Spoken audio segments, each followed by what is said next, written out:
Well, I mean, I think they made a couple plays. They got to the free throw line a couple times on some difficult calls. Um, and they made a couple tough threes. That just gave them just enough separation that made it hard for us to get back in it. Had a couple turnovers during that stretch, but really proud of how we competed. We didn't give up on a game. I think that's a positive attribute to our team. I'm more concerned with how we started the game defensively. I don't think we had the necessary disposition, to guard an elite offense. A team with a lot of firepower creates a lot of different challenges with the personnel that they have, and we just weren't. We didn't have the. They didn't feel us. They didn't feel us in the first half. So we got to start stronger, in terms of the defensive disposition. Was there more of not following the scheme, or more of just an effort to deal defensively? Well, it's a little of both. I think this is a complex game plan. You know what I mean? And complex game plans, fit the playoffs. Okay, but they're not always perfect. With a 20-minute segment of shoot around. In an 82-game season. In terms of ironing out all the execution pieces. We'll be better next time we play these guys next week. With some of those, we have a feel for some of the things that they like to do and the coverages we're trying to implement. And we were better in the second half at it. So I'm confident what we'll do next week. Was there any reason why was Booker just looking to get other guys involved in the first half, or was he just not being aggressive as he needed? You watched the first half? Yeah.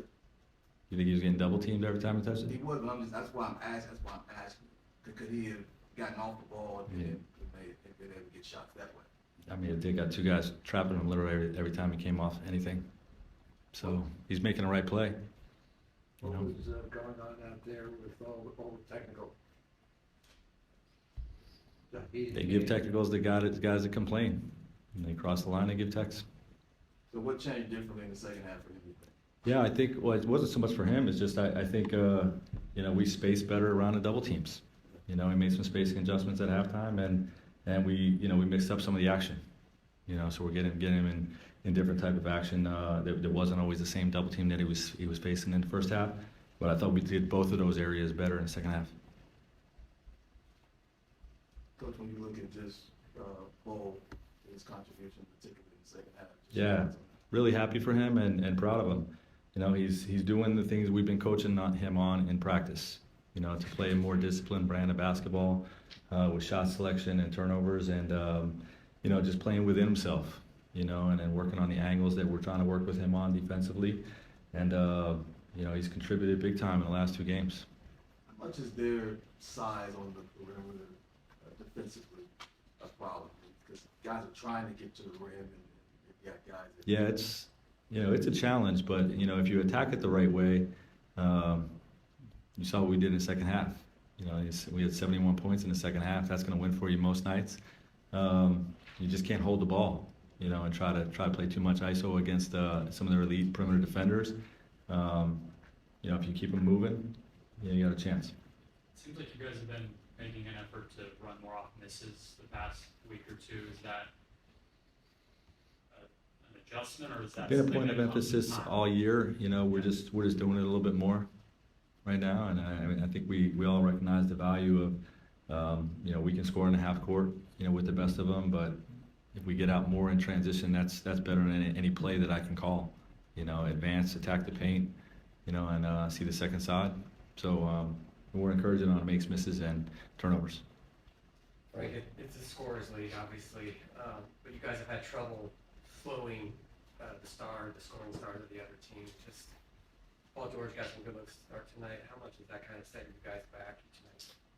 Yeah, Paul got loose on. I'm frustrated with that more than anything about our first half. I mean, overall, just disposition, but we have some ways that we can take him out of the looks that he was getting, and I thought our closeouts most of the first half weren't. They were too short on their lasers. We got 4 guys out there that we want to take away the 3 ball from, and we did not have the necessary urgency to get to them, just in basic closeout situations. But Paul got loose on some of the pin down action that we have coverages for that we didn't execute. That I was a little frustrated. We did a better job in the second half, but didn't start the game well enough on him. Josh hasn't had many shooting opportunities for some stretch, but the past 2 games he has. One play where he fake, and had an open three, but decided to try to jab step and take it to the whole roster. Do you think that was kind of maybe he was trying to affect the game in a certain way, draw foul, or is this maybe too? Yeah, we're working with him on his reads. You know, I mean, he had the one overhelp pass to the corner, knock down the open three. If he feels like somebody's running at him, you know, we want him to drive to shot fake and drive the paint and make a good read. They didn't go for the fake, so we got put in a bad way. But you know, he's improving what he's doing from a spacing standpoint for us, for sure. Coach, with KD being out and Bull getting the extra minutes, when KD comes back, how do you incorporate Bull into the lineup and keep him in the rotation? Yeah, we'll see. I mean, he's done enough to to earn more looks, you know, and more opportunity, you know. So as KD comes back, we'll look at all the other guys. You know, we get a lot of guys that have you know, shown what they can contribute to us. You know, that's part of this early part of this season is, you know, seeing how everybody fits with this team, with this roster. You know, the teammates, as well as in our system. You know, and you know, seeing what Bull did was very impressive. You know, so like I said, he's been coaching. He's been working on the things we've been coaching him in practice, and had 2 really solid performances. In your short time here, do you get a sense that there's a rivalry between these two teams, or is it too early to tell? I mean, we knocked them out of the playoffs last year, so I think you know, there's always going to be, you want to get back at that team. You know, so I don't like that. I'll leave the rivalry talk up to you nice folks, the fans. Okay. Thanks, Coach.